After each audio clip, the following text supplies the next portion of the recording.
بسم اللہ الرحمن الرحیم۔ لاہور میں اسرائیلی تنظیم کے تعاون سے صحت کے منصوبے کے اجراء کا انکشاف ہوا ہے۔ کیا یہ تنظیم انسانی ہمدردی کی بنیاد پر یہ سارا کچھ کر رہی ہے یا پھر یہ اسرائیل کی طرف سے باقاعدہ پاکستان میں قدم جمانے کی کوشش ہے؟ معاملات اسرائیل کو تسلیم کرنے کی طرف تو نہیں جا رہے۔ یہ خبر جنگ اخبار میں اس ہیڈ لائن کے ساتھ شائع ہوئی ہے: افغان بچوں کو کینسر سے بچانے کے لیے اسرائیل اور پاکستانی ماہرین کا تعاون۔ اسرائیلی ہسپتال کی فنڈنگ سے لاہور چلڈرن ہسپتال میں پروگرام جاری، 10 افغان بچوں کو لایا جائے گا۔ یہ خبر دی ہے رفیق مانگڑ صاحب نے۔ اب چلتے ہیں خبر کی تفصیل کی طرف۔ اسرائیلی اخبار دا یروشلم پوسٹ کے مطابق پاکستان میں لاہور کے طبی مراکز کے ساتھ کام کرنے والی ایک اسرائیلی ٹیم کی سربراہی میں ایک غیر معمولی بین الاقوامی کوشش کے ذریعے افغانستان میں بچوں کو آنکھوں کے ممکنہ مہلک کینسر سے بچنے کا موقع دیا جا رہا ہے۔ فابیان کا کہنا ہے کہ ہم سب طبی پیشہ ور ہیں، لہٰذا ہماری دنیا میں کوئی سرحدیں نہیں ہیں۔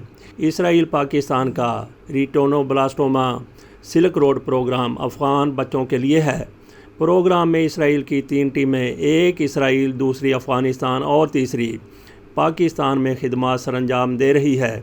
اسرائیل کا سب سے بڑا ہسپتال شیبا میڈیکل سینٹر پاکستان میں افغان بچوں کے علاج کا پروگرام چلا رہا ہے اور فنڈنگ کر رہا ہے۔ پاکستان اور افغانستان کے اسرائیل کے ساتھ باقاعدہ سفارتی تعلقات نہیں ہیں۔ رفیق مانگڑ نے اپنی خبر میں مزید کہا ہے، اسرائیلی میڈیکل سینٹر کے ڈاکٹروں نے پاکستانی طبی مراکز کے ساتھ مل کر ریٹینوبلاسٹوما سلک روڈ پروگرام بنایا۔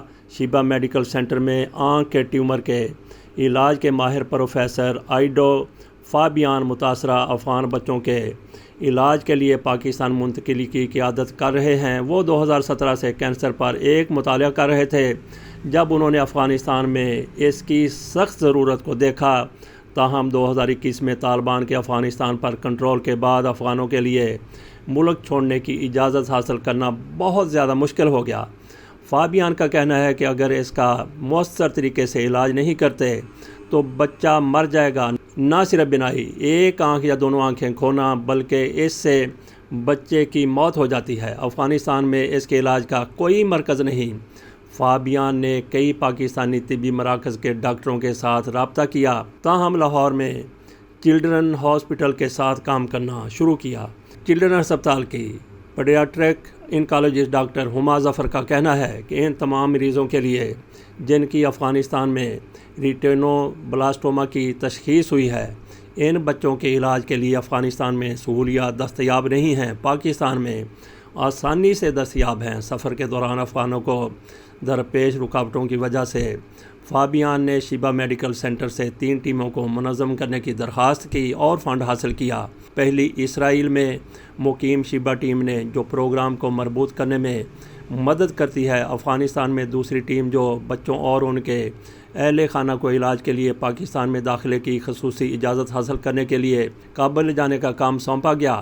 وہ ٹیم پھر خاندانوں کو پاکستان کی سرحد پر لے جاتی ہے۔ سرحد پر پاکستان کی طرف تیسری ٹیم ان کا استقبال کرتی ہے، انہیں لاہور پہنچاتی ہے اور ان کے لیے رہائش تلاش کرتی ہے۔ اسرائیلی ہسپتال علاج کے لیے ٹیلی میڈیسن کا استعمال کرتا ہے۔ جب کوئی بچہ افغانستان میں صحت کے مرکز میں پہنچتا ہے تو ٹیسٹ کیے جاتے ہیں اور ڈیٹا اسرائیل میں ٹیم کو بھیج دیا جاتا ہے۔ ورچوئل مشاورت سے شیبا کو یہ تعین کرنے میں مدد ملتی ہے کہ بچہ کس مرض میں مبتلا ہے اور آیا خاندان کو پاکستان آنے میں مدد کرنا بچے کے لیے بہترین فیصلہ ہے۔ فابیان کا کہنا ہے کہ سیاستدانوں کے لیے ہوتی ہے، ہم سب طبی پیشہ ور ہیں، لہٰذا ہماری دنیا میں کوئی سرحدیں نہیں ہیں۔ کئی ماہ قبل اس پروگرام کا آغاز ہوا اور ٹیموں کو تقریباً 10 مریضوں کو منتقل کیا۔ ڈاکٹر ظفر کا کہنا ہے، چلڈرن ہسپتال میں کئی بچوں کا کامیابی سے علاج کیا ہے اور ایک بچہ پہلے ہی کامیاب طریقہ کار کے بعد افغانستان واپس جا چکا ہے۔ ظفر اور فابیان دونوں نے کہا کہ انہیں امید ہے کہ شیبا مزید فنڈز فراہم کرتی رہے گی تاکہ یہ پروگرام ترقی کر سکے اور بہت سے بچوں کی مدد کر سکے۔ ظفر نے کہا، مجھے امید ہے کہ انہیں کافی فنڈنگ ملے گی کہ وہ وقت پر ہمارے مرکز تک پہنچ سکیں۔ اگر وہ کسی مریض کی تشخیص کرتے ہیں اور ہمارے پاس بر وقت منتقلی ہوتی ہے تو میرے خیال میں ان کو علاج فراہم کرنے کا یہ بہترین وقت ہے اور اس طرح ہم ایک زندگی بچا سکتے ہیں۔ ریٹینوبلاسٹوما آنکھ کا کینسر ہے جو عام طور پر 5 سال تک کے چھوٹے بچوں میں پایا جاتا ہے۔